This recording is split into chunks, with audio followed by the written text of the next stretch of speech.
नमस्कार, DLSA Sirmaur eight Nahan. आज आपके बीच में ऑनरेबल सुप्रीम कोर्ट की landmark judgement Satyendra Kumar Antil versus CBI,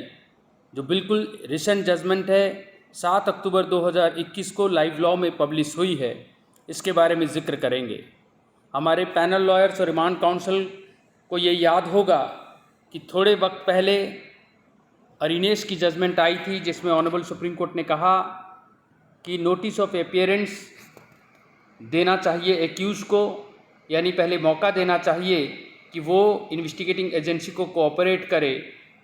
खासकर 7 साल या उससे नीचे के ऑफेंसेस में। गिरफ्तार तसव्वुर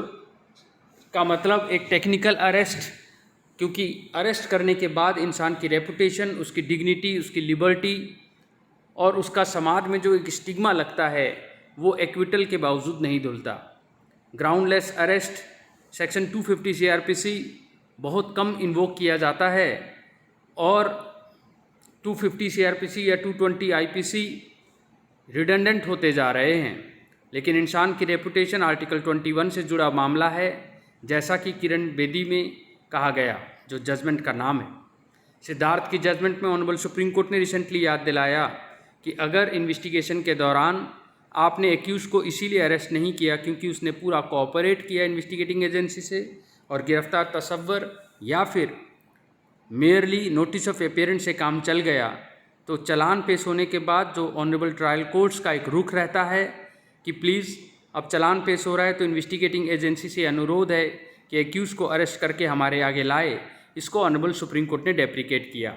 सिद्धार्थ के केस में ऑनरेबल सुप्रीम कोर्ट ने कहा अब तक अगर उसको अरेस्ट नहीं किया तो मेयरली चालान पेश करने पर कोई सीआरपीसी ऐसा नहीं कहता, रादर सेक्शन 170 सीआरपीसी इसके कॉन्ट्रेरी है, और इसीलिए आपको इस तरह से इंसिस्ट नहीं करना चाहिए। लर्नर ट्रायल कोर्ट से हमारी गुजारिश है कि वो इस गाइडलाइन का ध्यान रखे। अमनप्रीत के केस में भी ऑनरेबल सुप्रीम कोर्ट ने ये कहा कि ज़रूरत आ गई है कि लर्नर ट्रायल कोर्ट्स के फेवर में एक गाइडलाइन पास किया जाए, ताकि वो बेल के मैटर में चार्जशीट होने के बाद जो बेल का मैटर होता है, उसमें जो एक इनकन्सिस्टेंसी चली हुई है इंडिया में कि पहले उसकी फिज़िकल अपीयरेंस हो, उसके बावजूद ही हम आगे बढ़ेंगे, इसको डेप्रिकेट किया जाए। नॉर्मली डिफेंस काउंसिल बार बार जब कोर्ट में पहले ही दिन 317 के तहत या 205 सीआरपीसी के तहत एग्जम्पशन मूव करते हैं और पावर ऑफ अटर्नी या मेमो ऑफ अपीयरेंस देते हैं, तो लर्नर ट्रायल कोर्ट्स इस चीज़ को बहुत डेप्रिकेट करते हुए कहते हैं कि पहले दिन ये नहीं चलेगा, पहले दिन तो फिज़िकली आना ही पड़ेगा, नहीं तो कस्टडी में लेके आओ। इन चीज़ों के बारे में अमनप्रीत का ध्यान रखते हुए ऑनरेबल डिवीज़न बेंच ने सिद्धार्थ लुथरा, जो सीनियर एडवोकेट हैं, और हमारे एडिशनल सॉलिसिटर जनरल जो एस.बी. राजा हैं, उनके सजेशंस को एक्सेप्ट कर लिया। Honourable division bench Sanjay Kishan Kaul and M M. Sundaresh, honourable justice supreme court ने स्क्रीन में नीचे दिए गए सत्येंद्र कुमार अंतिल वर्सेस सीबीआई के केस में 2021 सुप्रीम कोर्ट में 4 कैटेगरी क्रिएट की, A category, B and D category और फिर सी कैटेगरी। इन सब में जो सबसे फेवरेट है वो है कैटेगरी ए के एक्यूज, यानी 7 साल से नीचे जो इन्वॉल्व हैं और जिन्होंने इन्वेस्टिगेशन में कोऑपरेट किया, जिनको अरेस्ट करने की ज़रूरत ही नहीं पड़ी, तो चालान पेश होने के बाद भी उनको सिंपल समन जारी किया जाए। समन पे नहीं आते तो आप, अगर एडवोकेट साहब कहते हैं कि हम आ रहे हैं, तो फिज़िकल अपीयरेंस के लिए आप इंसिस्ट ना करें, आप एडवोकेट के थ्रू भी अपीयरेंस को रिकॉग्नाइज़ करें, एक्नॉलेज करें। जी हाँ, आपने ध्यान से सुनना है। Learner defence council, learner legal aid council, trial courts को, लर्नर ट्रायल कोर्ट्स को सत्येंद्र कुमार अंतिल की ये बात बताएं कि 7 साल से नीचे वाले ऑफेंसेस में बहुत ज़्यादा सेंसिटिव अप्रोच चाहिए, खासकर अगर उन्होंने कोई भी ढीठता नहीं दिखाई है, लॉ के अबाइड किया है, कोऑपरेट किया है, अरेस्ट करने की ज़रूरत ही नहीं पड़ी है, तो अब एडवोकेट के थ्रू भी प्रेजेंस को आप रिकॉग्नाइज़ करें और पहले समन जारी करें, फिर बेलेबल वारंट जारी करें, फिर लास्ट रिजॉर्ट में नॉन बेलेबल वारंट जारी करें। और अगर नॉन बेलेबल वारंट के तुरंत बाद अभी एग्जीक्यूट नहीं हुआ एनबीडब्ल्यू और एक्यूज़ ने through advocate application they the section 70 sub section 2 में, तो कैंसिल भी कर सकते हैं आप, और कैंसिल नहीं करते हैं तो सेक्शन 87 में नॉन बेलेबल को बेलेबल में या समन्स में कन्वर्ट करने का भी राइट आपके पास है। ऐसा करते समय आप केवल ये अंडरटेकिंग ले लें एक्यूज से कि वो नेक्स्ट डेट में फिजिकली अपीयर हो जाएगा। यहाँ पर कन्फ्यूज़न आ सकती है कि सेक्शन 70 सबसेक्शन 2 टेक्निकली मेंटेनेबल ही नहीं होता। अगर हम रघुवंशी की गाइडलाइन और पुरानी जजमेंट्स देखें तो एक्सेप्ट फिजिकल सरेंडर आप सेक्शन 70 सबसेक्शन 2 जो कि लर्नेड मजिस्ट्रेट के पास एक तरह से टेक्निकली एंटिसिपेटरी बेल की तरह पावर होता है जिसमें एनबीडब्ल्यू को कैंसिल किया जाता है,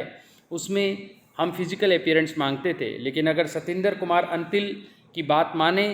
तो फिर हमें फिजिकल अपीयरेंस पे इंसिस्ट ना करके थ्रू एडवोकेट ही मेयर अंडरटेकिंग पे कि वो नेक्स्ट डेट पे पेश हो जाएगा, हमें एंटरिम बिल दे देना चाहिए या फिर एटलीस्ट एनबीडब्ल्यू कैंसिल करके नेक्स्ट डेट लगा देना चाहिए। और एनबीडब्ल्यू की जगह बेलेबल वारंट या समन में कन्वर्जन भी किया जा सकता है। ये तो रही कैटेगरी ए की बात। कैटेगरी बी और डी की बात हम करते हैं तो डेफिनेटली जो 7 साल से ऊपर हैं, जिसमें डेथ है, लाइफ है या 7 साल से ऊपर है, वो सीरियस केसेस हैं। तो ऐसे केसेस में आप बिल्कुल वैसे ही चलें जैसे कि बेल जो है उसमें आप ऑन मेरिट सुने और अगर ऑन मेरिट लगता है तो आप बेल दे दें। यानी कि कैटेगरी बी और डी ऑलमोस्ट सेम है, बस फ़र्क इतना है कि बी जो है वो इंडियन पिनल कोड के 7 साल से ऊपर की बात करता है और डी भी इंडियन पिनल कोड के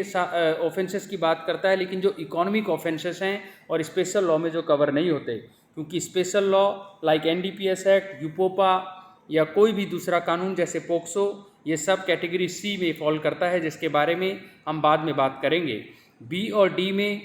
दोनों में ऑलमोस्ट एक जैसे बातों का ध्यान रखना है, यानी बेल ऑन मेरिट ही डिसाइड करना है। लेकिन इसका ये मतलब नहीं कि एंटरिम बेल देने का अधिकार आपका नहीं है। अगर आपको मेन बेल ऑन मेरिट सुनने का अधिकार है तो फिर आपको एंटरिम बेल देने का भी अधिकार है। ऑर्डिनरली आईपीसी के केसेस में जैसे 306 इंडियन पिनल कोड है अबेटमेंट टू सुसाइड, अगर वो सेशन ट्रायल है यानी लर्नेड सेशन जज ही उसमें ट्रायल कर सकते हैं शेड्यूल 1 सीआरपीसी के तहत। फिर चाहे 437 में टेक्निकली आप बेल दे सकते हैं, फिर भी कोशिश ये करनी चाहिए कि आपको प्रहलाद सिंह एस भाटी के तर्ज पर सेशन जज, लर्नेड सेशन जज के कोर्ट में रेफ़र कर देना चाहिए। हाँ, अगर इन तिलों में तेल नहीं जैसी सिचुएशन है, प्राइमा फेसी बनता ही ये नहीं है केस, तो आप सेशन ट्रायल में भी बेल दे दें तो वो लीगल ही माना जाएगा।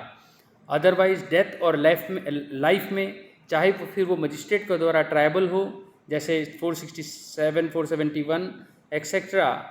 तो फिर वहाँ पर आपको बेल नहीं देना चाहिए। डेथ और लाइफ कई जजमेंट्स हैं जो इसको कंजंक्टिव कहता है, कई डिसजंक्टिव, मगर हमारा ये व्यू है डीएलएसए सिरमौर का कि इसमें इसको डिसजंक्टिव माने, यानी मेयर लाइफ होने पर भी आपको इसमें बेल नहीं देना चाहिए क्योंकि ये फॉर वांट ऑफ ज्यूरिसडिक्शन हो जाएगा। सी कैटेगरी यानी अगर स्पेशल एक्ट में पोक्सो या एनडीपीएस एक्ट में कोई बेल मैटर है